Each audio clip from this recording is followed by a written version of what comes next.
Assalamualaikum warahmatullahi wabarakatuh. Welcome back again with me Rere. Ya, teman Incast, lagi tidak bosan-bosannya saya mau nyapa teman Incast yang baru aja bergabung dengan Incast. Selamat datang, selamat bergabung, dan salam kenal ya buat teman Incast. Nah, buat teman Incast nih yang belum bergabung dengan Incast, yuk cus langsung aja gabung dengan kita. Caranya like, comment, share, and subscribe YouTube channelnya SMK Infokom Bogor. Jangan lupa ditunggu ya like, comment, share, and subscribe-nya. Sekarang ya, di like. Oke. Well, teman Incast, after we finish talking with Mr. Imade and Mr. Mulya, so now it's time to chat with my last special guest. Siapa ya tamu saya? Kira-kira tamu yang spesial terakhir nih hari ini. Pastinya tamu saya yang terakhir ini adalah seorang wanita hebat, teman Incast. Are you curious? So, if you curious, don't go anywhere. Keep stay tuned in Incast because I know and I'm sure all the content on this channel will make your day be spared more. Keep stay tuned in Incast, Infokom Podcast. You listen, watching, and we talk.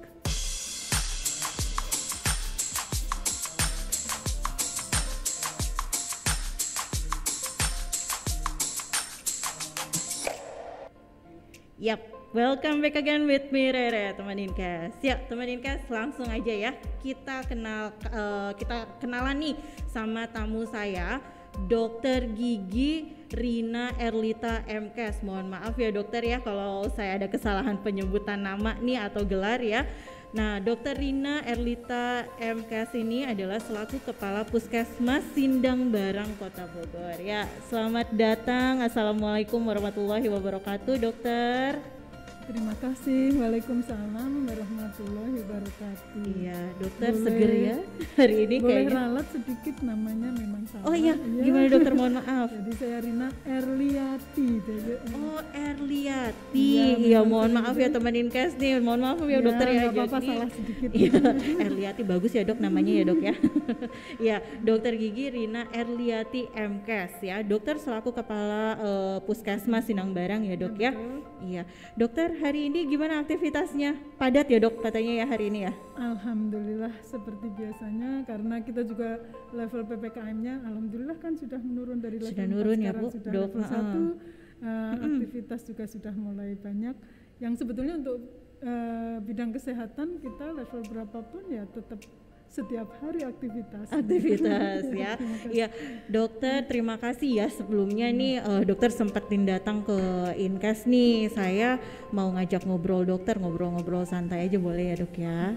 Boleh dong dok? Enggak, Gak dilarang kan dok ya? Oke. Iya, oke. Dokter sebelumnya kita mau kenalan dulu nih lebih jauh tentang profil dokter nih. Dokter boleh ceritain gak sih profil dokter nih? Dokter nih sebelumnya kuliah di mana, background pendidikan dokter ya. Nah kemudian sudah berapa lama sih dokter ini praktek menjadi dokter dan hingga akhirnya sekarang menjadi kepala puskesmas di Puskesmas Sindang Barang ya dok ya. Boleh dok cerita sedikit dok biar teman-teman Incast kenal nih sama dokter. Silakan. Terima kasih. Jadi saya mungkin termasuk angkatan yang sudah tua ya, karena saya masuk kuliah aja sudah tahun 81. Oh masa sih dok? Ya. Dokter masih kelihatan muda loh. Berapa puluh tahun yang lalu. Oh ya. Tahun 81 saya kuliah di Fakultas Kedokteran Gigi Universitas Gajah Mada. Gajah Mada UGM dok? UGM. Oh iya keren ya. Zaman Orde Baru ya 81. Terus setelah lulus saya pertama adalah ikut praktek bersama dengan dosen-dosen yang ada di fakultas untuk menambah pengalaman. Dan setelah itu saya juga praktek di rumah sakit Teksin milik Industri Sandang yang ada di Kota Tegal. Selanjutnya mulai tahun 92 saya baru masuk PNS, pindah dari BUMN pindah ke PNS, dan penempatan pertama saya ada di Kota Brebes. Oh di Brebes dok? Saya tinggal di Cirebon. Oh dokter jadi, tinggal di Cirebon, penempatannya di Brebes ya dok ya? Oke. Jadi sekian tahun saya juga PP Cirebon Brebes. Masya Allah. Dan biasa. Katanya WTS wanita turut suami, jadi ikut suami kerja dimanapun kita berpindah-pindah ya. Termasuk mulai tahun 95 karena kepindahan tugas suami ke Jakarta, saya pun mengikuti. Akhirnya saya mendapat penempatan di Kota Bogor dan kita juga cari rumah di Bogor. Alhamdulillah, yang selama ini saya tidak terbayang bahwa waktu zaman kuliah tuh rasanya Bogor tuh ujung banget ya. Oh gitu, tapi ya, sekarang malah rasanya, tetap di sini ya dok ya? Karena tahunya kita orang Jawa Tengah ya sekitar itu aja. Tapi ternyata begitu tinggal di sini, bayangan kita akan tersisih dari teman dan saudara yang kebanyakan ada di Jawa, tapi ternyata tidak. Ternyata Bogor tuh kota yang nyaman dan banyak sekali saudara maupun teman yang kepengin untuk hadir atau mampir. Jadi malah jadi sering mendapat tamu juga setelah saya tinggal di Bogor. Oh gitu, Masya Allah, luar biasa. Betah ya dok tapi di Bogor ya? Alhamdulillah. Rasanya malah diajak untuk pensiun mudik kayaknya kok masih bertahan untuk tinggal di Bogor. Oh gitu, oke, berarti nyaman ya dok? 96 saya waktu itu mendapat penempatan dari Dinas Kesehatan di Puskesmas Gangkelor. Oh, jadi sebelum di Sinang Barang di Gangkelor dulu ya dok ya? Tahun 96 sampai tahun 98. Oh, 2 tahun. Tahun 98 saya dipindah lagi mendapat di Puskesmas Semprot. Jadi waktu itu saya masih sebagai tenaga fungsional tahun 98, dan mulai tahun 2007 yang kebetulan juga gedung Puskesmas yang tadinya kita Semplak adalah perbatasan dan masuk wilayah kabupaten ya, tapi karena perluasan wilayah dan menjadi kota, kita masuk kota madya dan gedungnya pun pindah, yang tadinya di pinggir di daerah ke arah Salabenda itu sekarang pindah ke pusat keramaian, malah kita sederetan dengan pemadam kebakaran dan ruko Diasmin. Oh, yang Diasmin itu ya dok ya? Saya di situ cukup lama, dari tahun 2007 sebagai kepala Puskesmas Semplak, dan mulai per Agustus kemarin tahun 2020 mendapat mutasi lagi di Puskesmas Sindang Barang. Oh gitu, berarti udah 1 tahun lewat sedikit lah ya dok ya, jadi kepala Puskesmas di Sindang Barang ya. Iya, tapi dimanapun dokter penempatannya, insya Allah tetap pelayanannya maksimal ya dok ya. Manajemen Puskesmasnya juga lebih oke ya dok ya. Oke, dokter, hari ini tuh selain kita udah kenal nih dengan dokter ya, udah tahu profil dokter juga. Nah, sekarang nih saya pengen coba ngobrol-ngobrol nih sama dokter tentang perkembangan COVID nih. Kalau menurut pandangan dokter ya, yang juga kan Puskesmas juga akan ditunjuk oleh pemerintah untuk sebagai salah satu penanganan COVID ya dok ya. Nah, kalau menurut dokter nih sampai saat ini gimana dok perkembangan COVID di Kota Bogor ini? Apakah menurun, apakah justru naik, atau memang standar aja dok gitu, masih tetap landai sama gitu dengan sebelumnya, gimana dok? Ya, terima kasih. Mungkin semua kita paham ya, kita tahu juga Kota Bogor awal muncul kasus COVID di tahun kemarin, dan sampai saat ini kita sudah mengalami 2 kali gelombang kasus yang tinggi. Betul. Terutama pada bulan-bulan menjelang Lebaran dan setelah Lebaran di gelombang kedua kemarin, dan yang menjadi fokus perhatian sampai ke tingkat nasional juga di waktu itu adalah kasus wilayah Puskesmas Sindang Barang, adanya kasus di wilayah Perumahan Gria Melati. Oh iya, betul, sampai masuk berita ya dok ya, itu ya, betul-betul. Mungkin nggak masuk lagi, hampir tiap hari kita diliput karena kasusnya memang itu dampak dari kegiatan Lebaran ya. Jadi memang pas kita tracing, jadi kegiatannya adalah berawal dari 7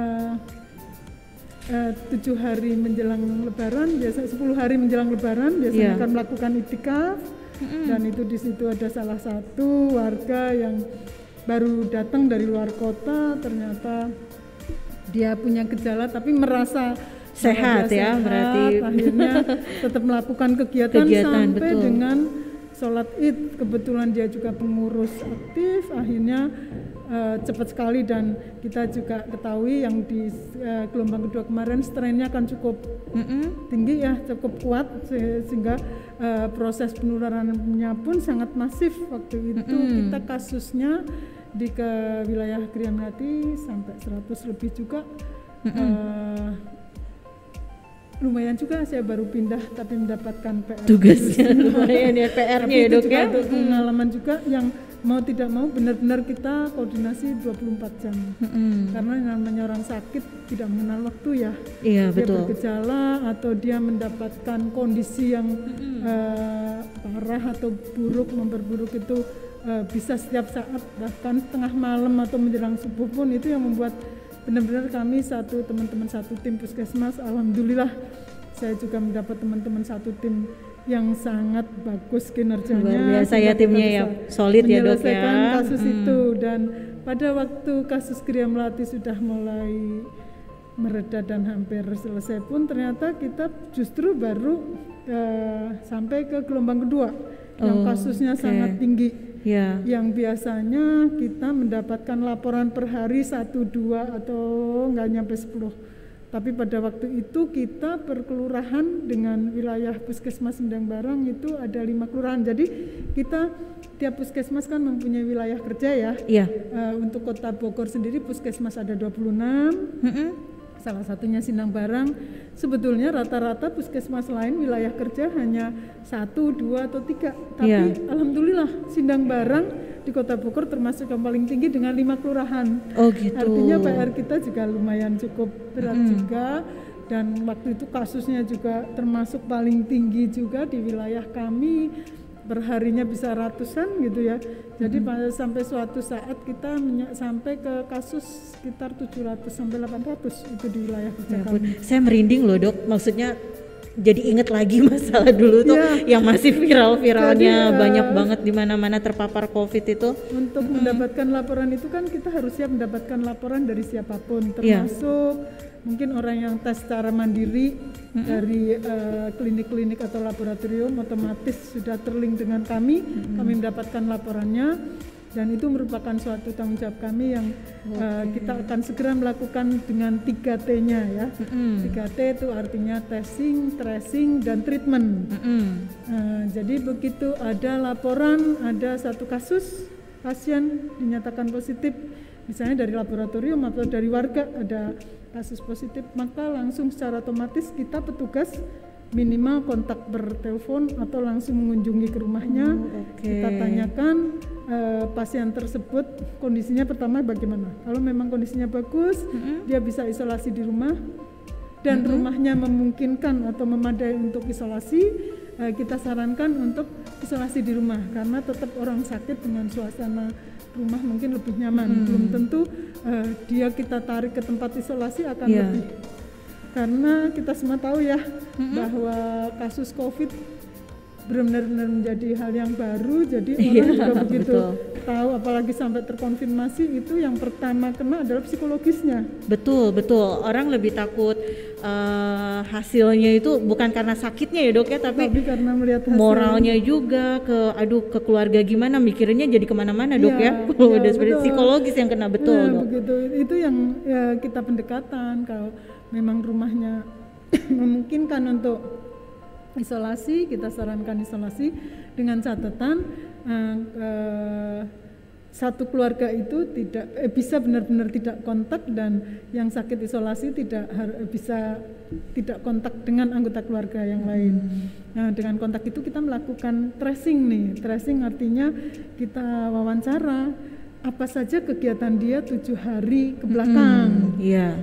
Kemana saja, kontak eratnya dengan siapa, itu yang kita telusur, karena kita kepengin tahu siapa saja dia kontaknya. Begitu kita dapatkan semua datanya, kita mencatat, kita langsung kontak semua tuh yang kontak erat dengan dia, kita hubungi dan kita jadwalkan untuk segera melakukan tes PCR ya. Dan selama kita tahu orangnya itu kontak, kita langsung kontak, kita sarankan dia untuk isolasi juga. Kan belum dites ya, jadi kita belum tahu nih, belum tahu hasilnya, tapi tetap harus isolasi mandiri dulu ya, atau negatif. Tetapi untuk mengamankan yang lain, kita sarankan untuk isolasi mandiri sampai dengan hasil tesnya keluar. Jadi setelah itu kita jadwalkan hari-hari, karena Puskesmas Sindang Barang yang awalnya hanya menjadwalkan seminggu 3 kali, hari Selasa, Kamis, dan Sabtu. Ada jadwalnya ya dok untuk ya berarti ya? pemeriksaan swab. Dengan kasus seperti itu kita sudah tidak bisa jadwal lagi. Setiap hari kita harus siap untuk melakukan tes Oh itu. gitu. Karena kan kita harus pengen cepat juga untuk mendeteksi pasien tersebut. Jadi sambil langsung kita jadwalkan, keluarganya harus tes swab di puskesmas. Itu pun masih kita fasilitasi. Kalau memang dia bisa datang sendiri dengan tidak kontak, artinya tidak pakai kendaraan umum, kita akan izinkan. Tetapi kalau dia tidak memiliki kendaraan yang harus datang ke puskesmas untuk PCR, kita akan jemput. Disamperin ya, dijemput ya dok ya? Jadi tujuannya kembali lagi mengurangi kontak dengan orang lain, walaupun kita belum tahu dia positif atau negatif ya. Oh gitu. Tetapi untuk itulah untuk tujuannya untuk tidak semakin banyak setelah dites tetap dia isolasi sampai hasil tes swabnya itu keluar. Kalau memang hasil swabnya negatif, dia sudah bisa bebas melakukan aktivitas. Tetapi kalau dia ternyata positif, dia harus isolasi juga. Kembali lagi seperti tadi, kalau dia tanpa gejala atau gejala ringan, paling hanya di rumah. Tapi kalau memang rumahnya tidak memadai, Kota Bogor juga punya beberapa tempat untuk isolasi. Oh gitu. Salah satunya yang pertama di Lido, kemudian pindah lagi ke BPKP, Mes BPKP. Dan untuk wilayah Sindang Barang, alhamdulillah ada satu kelurahan yang mempunyai tempat untuk isolasi mandiri juga di wilayah tuh, di wilayah Kelurahan Situ Gede. Jadi itu bekas Kelurahan Situ Gede. Persis di pinggir Situ Gede. Jadi sebetulnya enak juga, bukan enak ya, maksudnya cukup nyaman untuk yang isolasi karena dia pemandangannya langsung melihat ke situ yang mungkin semua sekarang lagi direnovasi untuk salah satu wisata ya. Gitu teman Inkes, jadinya ternyata ada loh tempat isolasi khusus untuk daerah Bogor Barat ya. Di tadi di mana Kelurahan Situ Gede ya. Baru tahu loh teman Inkes ya. Teman Inkes, jadi kalian juga tahu nih ya, kalau misalkan amit-amit nih seandainya ada teman Inkes yang mungkin saat ini lagi kebingungan untuk mencari tempat isolasi, bisa juga tuh ditanya di tempat yang tadi Dokter Rina sebutkan di Kelurahan Situ Gede ya dokter ya. Oke, menarik banget ya dokter. Oke dokter, kita sebelum kita lanjut lagi lebih dalam nih, kita tunggu kita lihat dulu ya commercial break yang satu ini ya dok ya. Oke, don't go anywhere, keep stay tuned in Incast Infocom Podcast. You listen, watching, and we talk.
Oke, kita lanjut lagi nih dok. Dokter, apa tadi tuh dokter tuh udah menjelaskan banyak banget ya, dan sebenarnya itu adalah bagian-bagian dari pertanyaan saya dan ternyata sudah terjawab semua oleh dokter, jelas banget ya dok ya.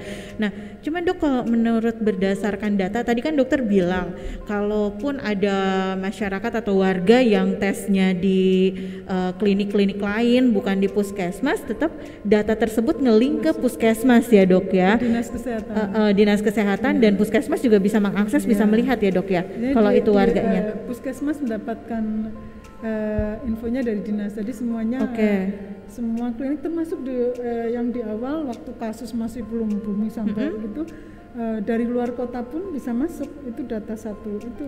Gitu. Jadi tesnya di Jakarta pun masuk ke dinas kesehatan, nanti dinas kesehatan akan membagi ke puskesmas masing-masing untuk melakukan tindak lanjut.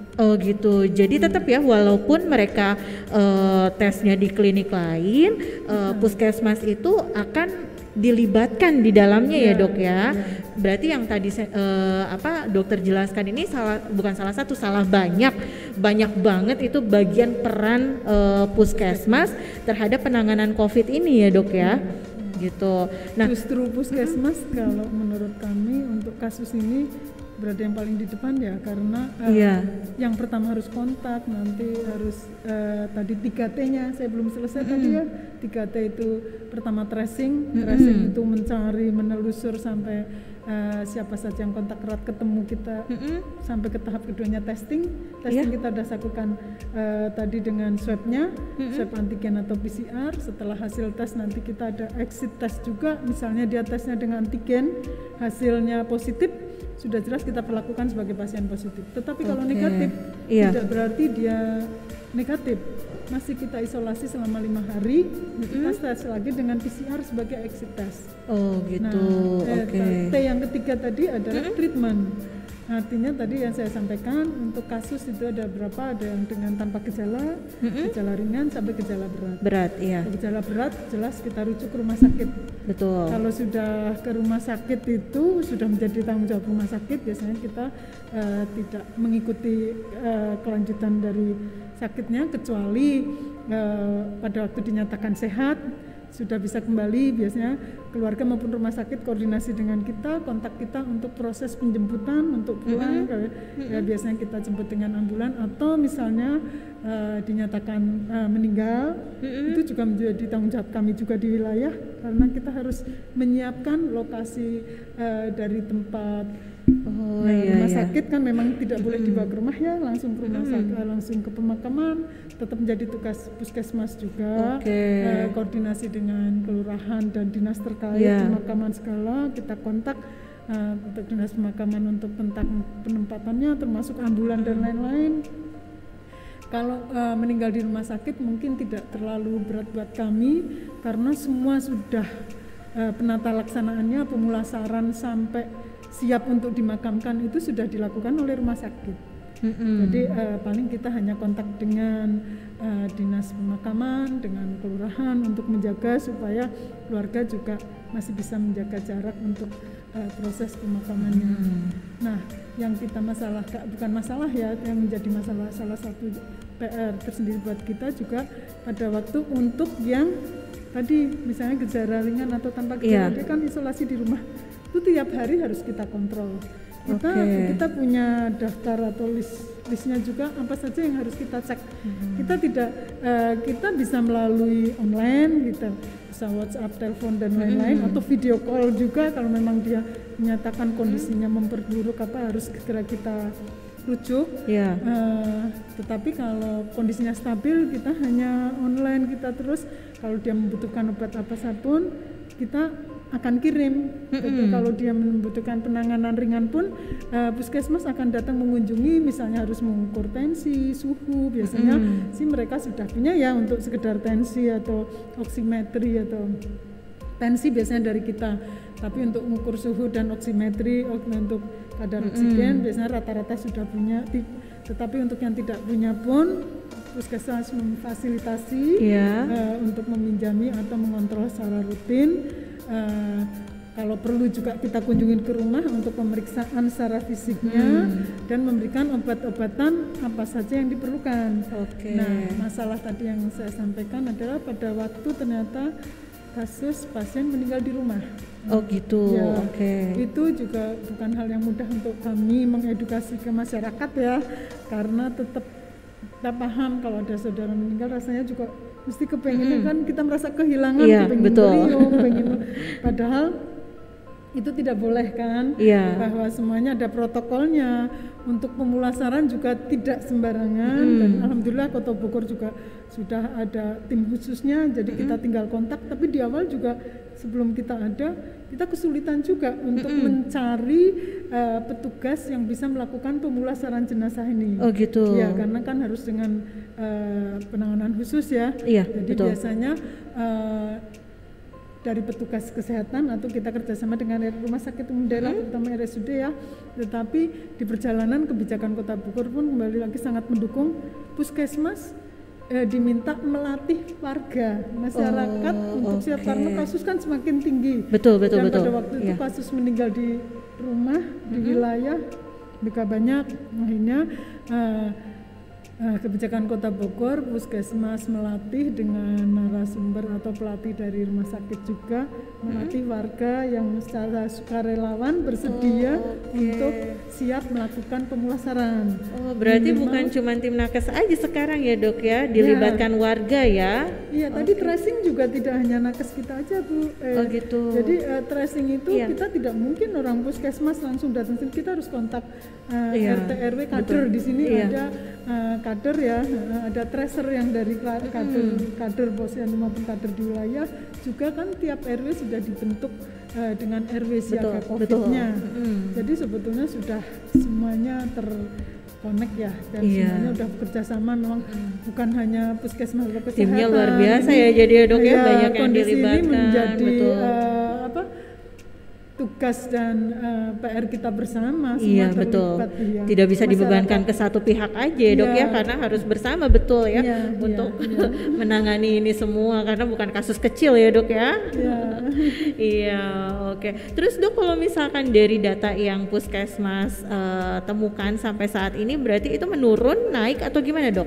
Kalau sekarang mungkin kan ada update terus ya yang kita bisa lihat, setiap orang juga bisa melihat update kasus per hari. Alhamdulillah Kota Bogor sangat-sangat menurut dan melandai.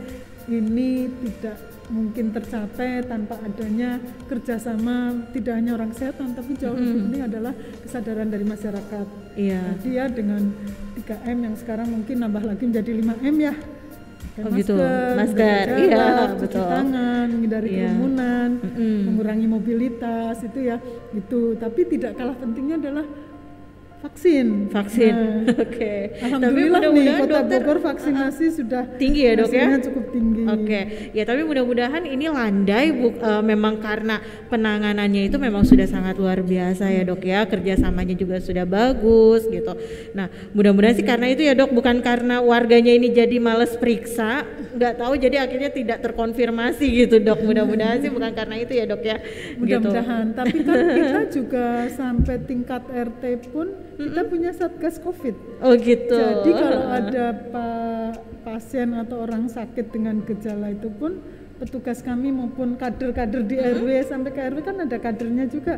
Mereka akan melaporkan. Apalagi misalnya ada orang sakit udah nggak bisa apa-apa di rumah, tapi gejalanya apa, kalau mengarah biasanya otomatis sebetulnya ngomong sakit kita memang ada kegiatan PHM ya, jadi kegiatan pemeriksaan masyarakat yang sakit di wilayah itu menjadi tugas kita juga. Jadi apalagi kalau kondisi saat ini, kalau memang mendapatkan laporan adanya kasus ke arah itu, otomatis kita akan kunjungi ke rumah. Kalau perlu kita juga ngambil swab langsung di lokasi untuk itu. Insya Allah mudah-mudahan. Penting dijaga protokol kesehatannya ya dok ya. Ya temenin Kes, jadi nih temenin Kes, buat kalian yang merasa ada gejala, lebih baik nih diatasi sedini mungkin, jangan cuek. Karena apa? Ini kan buat kepentingan bersama, untuk kesehatan dan keselamatan bersama juga. Jadi lebih aware lah sama diri masing-masing ya. Juga kalau kita nggak peduli sama diri kita, paling tidak kita melihat keluarga kita lah ya dok ya, untuk saling menjaga. Dan buat teman-teman Inkes nih yang mungkin jauh dari keluarganya, nggak usah khawatir karena di sini tuh pendampingan dari puskesmas ini sangat luar biasa teman Inkes, karena tadi totalitas banget, full support banget gitu. Jadi kalian nggak usah takut khawatir merasa sendiri, aduh saya kalau misalkan saya report nih, saya ada gejala terus saya report, nanti saya sendirian, siapa yang ngurusin saya. Nah, di sini semua tuh bukan hanya tim puskesmas aja ya dok ya, warga sekitar, ada satgas COVID-nya juga di area tempat lokasi teman-teman Inkes tinggal, itu akan sangat membantu. Ini semua demi memerangi pandemi COVID saat ini yang alhamdulillah terbukti landai sekarang, khususnya Kota Bogor ya dok ya. Oke, nah terus dokter, ini kita bicara vaksin nih. Tadi kan dokter yang tidak kalah pentingnya dokter bilang vaksin ya. Nah, cuman saya mau tanya nih dok, kalau vaksin nih, karena sampai saat ini tadi target pemerintah sendiri untuk vaksin itu pengennya 100% ya dok ya, kalau tidak salah ya. Untuk Kota Bogor kita. Kota Bogor, oke, Kota Bogor itu 100%. Tapi dok, kayaknya untuk mencapai 100% itu kan agak sulit karena ada berbagai kendala gitu. Selain karena alasan medis, karena kesehatan yang tidak memungkinkan mereka untuk vaksin, ada juga yang memang masih tidak percaya dengan vaksin dok gitu. Bahkan tanpa alasan yang jelas, saya nggak mau vaksin gitu. Itu gimana dok gitu? Apakah menurut dokter nih, pandangan seorang dokter gitu, vaksin kalau nggak vaksin ini gimana dok? Nggak apa-apakah atau apa ya? Buat orang-orang yang masih belum percaya nih dok gitu dengan vaksin itu gimana nih dok? Saran dokter apa gitu buat mereka? Terima kasih juga ya, ini kesempatan juga untuk menyampaikan ke semua masyarakat warga Kota Bogor. Jadi walaupun saat ini capaian vaksin di Kota Bogor sudah, bahkan ada beberapa tempat yang sudah 100%. Iya. 100% atau lebih, termasuk untuk wilayah kerja Puskesmas Sindang Barang dengan 5 kelurahan, yaitu Kelurahan Sindang Barang, Situ Gede, Marga Jaya, Balumbang Jaya, dan Bubulak. Kita 5 kelurahan, 4 kelurahan sudah mencapai 100%. Alhamdulillah. Dan ada 1 masih untuk Bubulak, memang ini termasuk yang wilayahnya cukup luas dan penduduknya juga cukup banyak. Kita baru mencapai 96, sekian. Tapi ini juga kita masih, itu baru data sampai kemarin tanggal 1 ya. Ini kan kita setiap hari tetap melakukan, jadi data ini akan setiap hari berubah, akan tambah. Dan memang pencapaian ini juga adalah pencapaian semua warga yang ada di wilayah, maupun jadi termasuk untuk orang-orang yang memang dia tinggal di Kota Bogor atau di suatu tempat, sebetulnya dia KTP-nya bukan Kota Bogor, tetapi kan dia tinggal di Kota Bogor.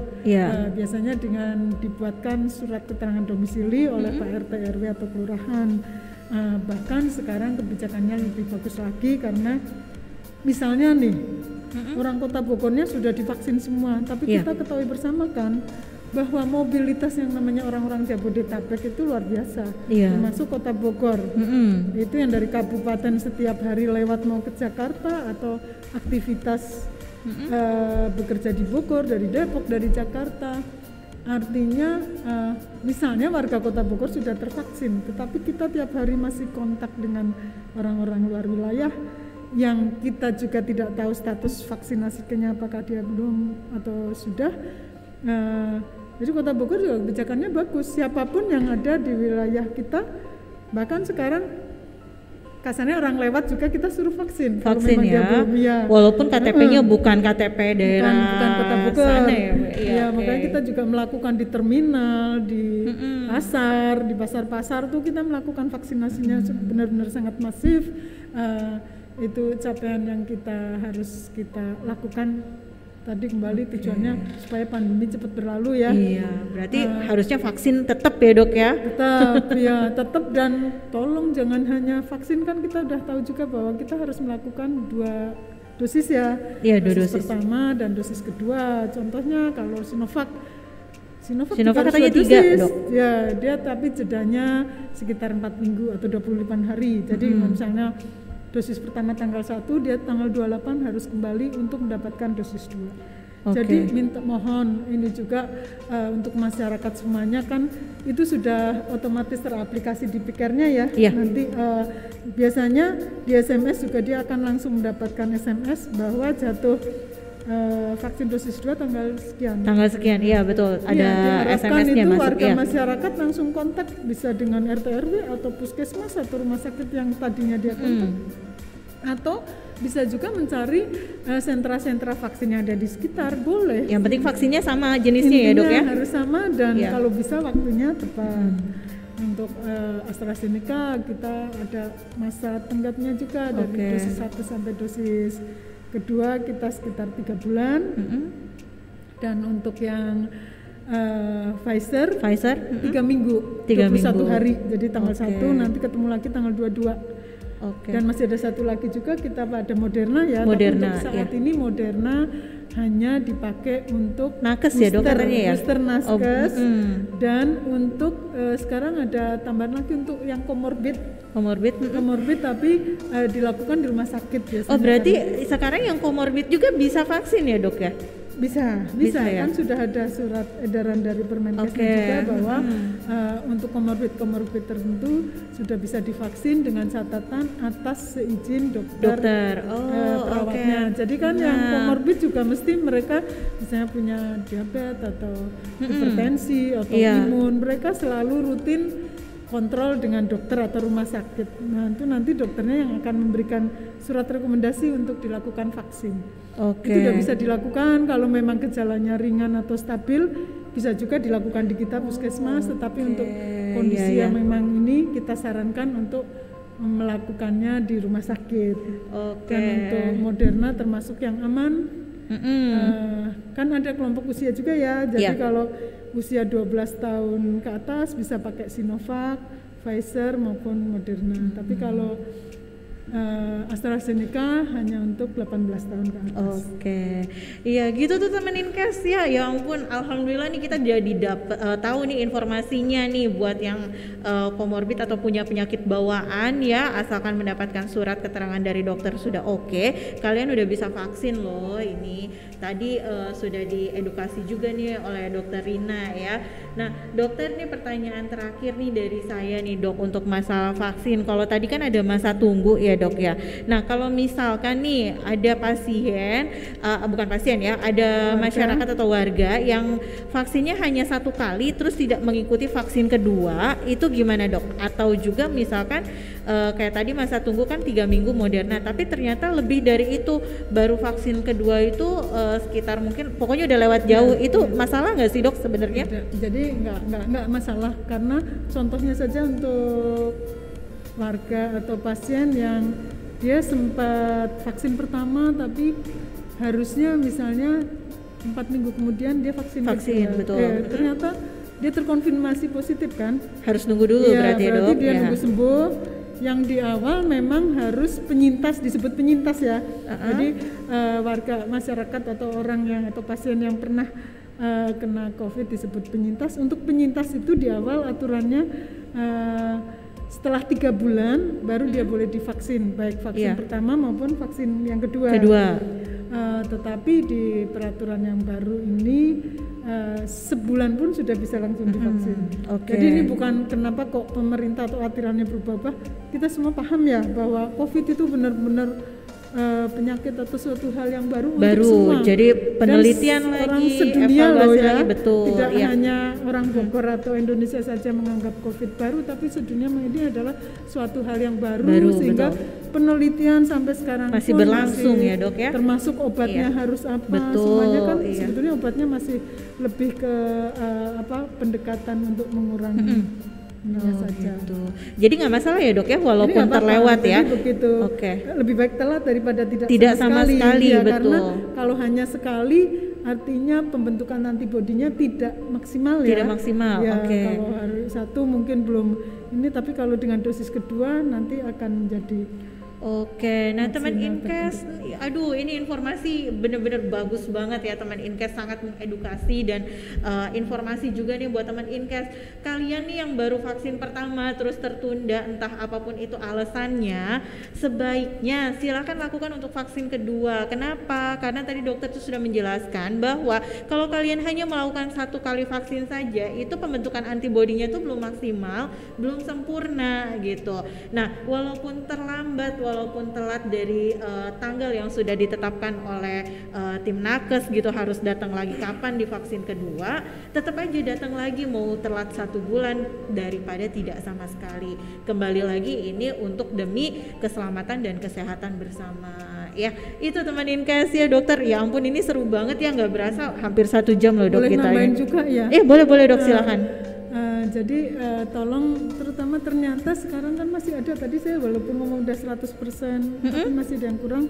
Mohon untuk yang memang belum, tadi saya belum selesai jawabannya juga, tadi pertanyaan.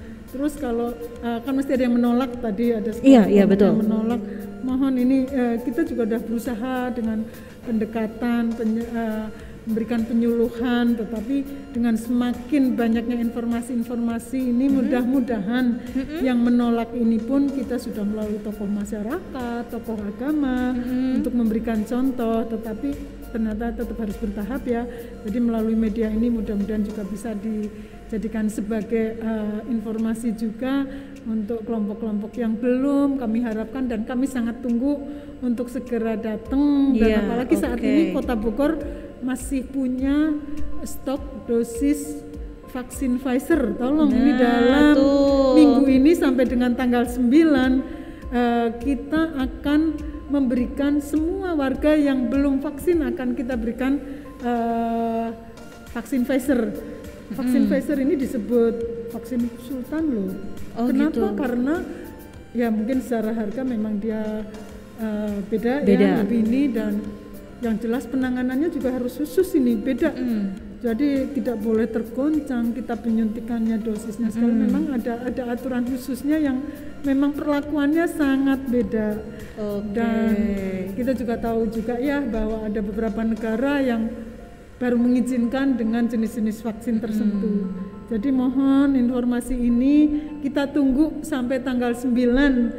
Yang belum siapapun vaksin, ya dok ya, siapapun bisa, ya. Banyak sekali, bisa di kantor kelurahan, bisa di puskesmas. Kita tunggu sampai tanggal 9. Kita masih punya stok. Untuk teman vaksin Inkes ya. Pfizer ini. Ya, dimohon sekali nih teman Inkes yang belum melaksanakan vaksin, mungkin sahabat-sahabat Inkes nih untuk membuka dirinya. Ayo dong, nggak usah takut vaksin, untuk kebaikan bersama kok gitu ya dokter ya. Oke deh, baik dokter, terima kasih banyak untuk waktunya hari ini. Seru banget bincang-bincang sama dokter. Nanti kapan-kapan kita ngobrol lagi ya dokter ya. Banyak banget informasi yang sangat mengedukasi buat teman-teman Inkes juga termasuk saya dokter. Ya, sama-sama. Saya juga mengucapkan terima kasih juga karena kemarin juga SMK Infokom termasuk salah satu sekolah yang terpilih untuk dilakukan screening pemeriksaan PCR, karena tidak semua sekolah loh, Kota Bogor hanya 6 dok, hanya 6 sekolah. Itu kita melakukan pemeriksaan 30 siswa dan 3 pengajar, dan hasilnya alhamdulillah ya dok ya. Yang paling bersyukur lagi hasilnya negatif semua. Ya, tepuk tangan buat SMK Infocom. Kita bisa terus melanjutkan. Amin. Mestinya semua sudah kangen juga nih ya anak-anak ya, pengen ketemu sama teman-teman. Selama ini sekolahnya online, kalau kan beda ya kalau bisa offline langsung ketemu. Oke, baik teman Inkes, dokter terima kasih banyak sekali lagi ya dok ya, main-main lagi ke sini, jangan kapok, jangan bosan. Oke, teman Inkes. Ya.